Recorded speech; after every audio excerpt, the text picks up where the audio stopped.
E eu estou recebendo representantes do Centro Estadual de Combate à Homofobia, do programa da Secretaria Executiva de Justiça e Direitos Humanos de Pernambuco. Quem acompanhou o histórico recente em Afogados, lembra que nós tivemos um homicídio registrado esse ano e há indícios fortes de que o homicídio teria motivações homofóbicas e depois desse homicídio, jovens homossexuais estão muito temerosos. Já se manifestaram inclusive em relação a isso aqui mesmo na Rádio Pajeú, já procuraram o Conselho Tutelar em mais de uma oportunidade e o Conselho Tutelar acionou, alertou esse centro estadual que é ligado à Secretaria Executiva de Justiça e Direitos Humanos de Pernambuco, e eles estão aqui novamente em Afogados da Engazeira para acompanhar em loco essa realidade e avaliar que medidas podem ser tomadas preventivamente para evitar que novos crimes com essa característica de homofobia venham a acontecer. Eu estou aqui com o Valdécio Carlos, que é assistente social. Valdécio, há uma constatação de um movimento homofóbico em Afogados da Engazeira, ou esse homicídio foi para vocês um caso isolado? Prazer tê-lo conosco. Bom dia a todos e todas, todos os ouvintes da Rádio Pajeú FM, saudar o Newton Júnior e todos os companheiros da rádio, agradecer também inicialmente aos companheiros do Conselho Tutelar de Afogados da Engazeira, a Alane e o Newton. Nil, a gente recebeu com surpresa o caso do assassinato que houve em Afogados da Engazeira. No entanto, a gente nota que esses casos vêm se repetindo aqui no sertão do Pajeú. Recentemente, aqui no município vizinho, a gente teve um caso semelhante em Itabira. Isso já nos alerta, isso para a gente já é sintomático. E nesse sentido, a gente sentiu a necessidade de estar aqui para acompanhar como é que isso tem se desenvolvido aqui no município e pensar junto à rede local as estratégias de enfrentamento a esse problema.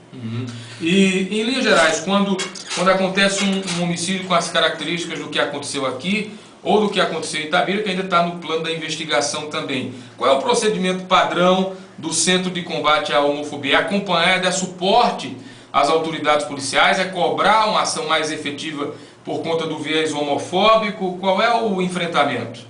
O nosso centro ele atua na perspectiva social, psicológica e jurídica. Então a gente oferece esse apoio para a população.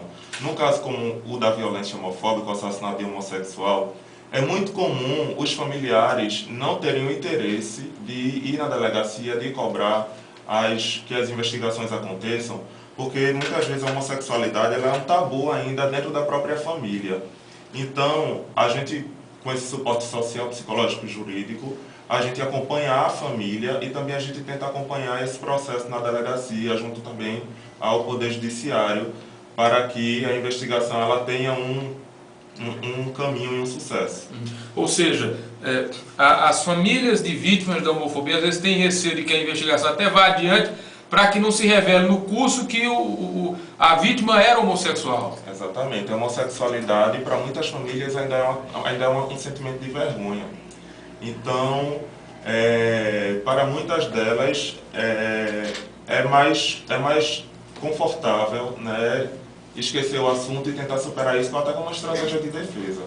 E o nosso centro ele vem para mostrar que a população LGBT, como a gente chama, lésbicas, gays, bissexuais, travestis e transexuais, também são cidadãos e como tais devem ter os seus direitos assegurados e que justiça seja feita independente de orientação sexual. A homofobia, eu tenho percebido, um testemunho bem pessoal, eu tenho percebido que eu não diria o movimento, mas a opção sexual, a opção de homossexuais no sertão, ela tem sido mais evidenciada. Quer dizer, as pessoas estão assumindo mais isso, seja no modo de agir, seja no modo... Antigamente isso era coisa muito velada, hoje esse tabu vem sendo quebrado. O fato de estar acontecendo no sertão, que aparentemente, por características regionais, é uma região que teria mais a prática homofóbica, com medo do preconceito. Isso está potencializando o risco desses crimes? Sim, a gente acredita que sim. A gente observa que na região metropolitana do Recife, esse debate ele acontece de forma mais ampla, mais abrangente. E a gente observa, no mesmo passo, que existe uma escassez desse debate pelo interior de Pernambuco.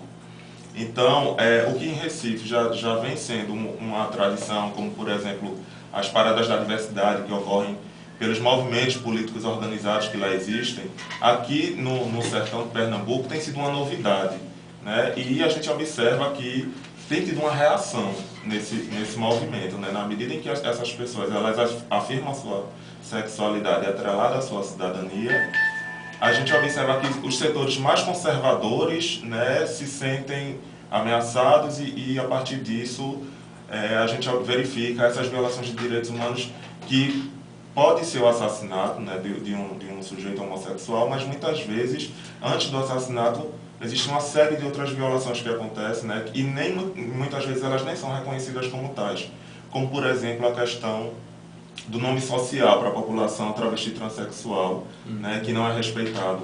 A questão que a gente tem no agreste pernambucano, numa cidade, a gente tem encontrado uma resistência dos comerciantes locais em oferecerem a oportunidade de trabalho para os homossexuais da cidade.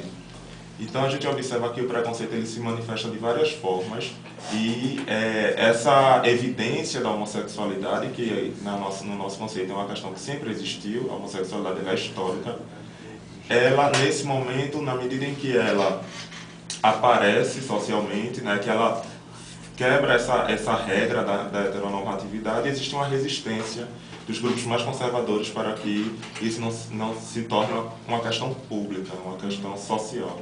Agora, Valdécio, esses casos também são novos para quem investiga, né? São situações novas também para quem lida com a criminalidade, quem lida com a investigação.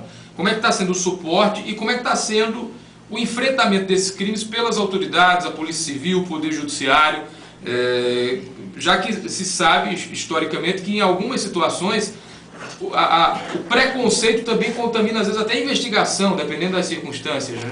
Isso, exatamente.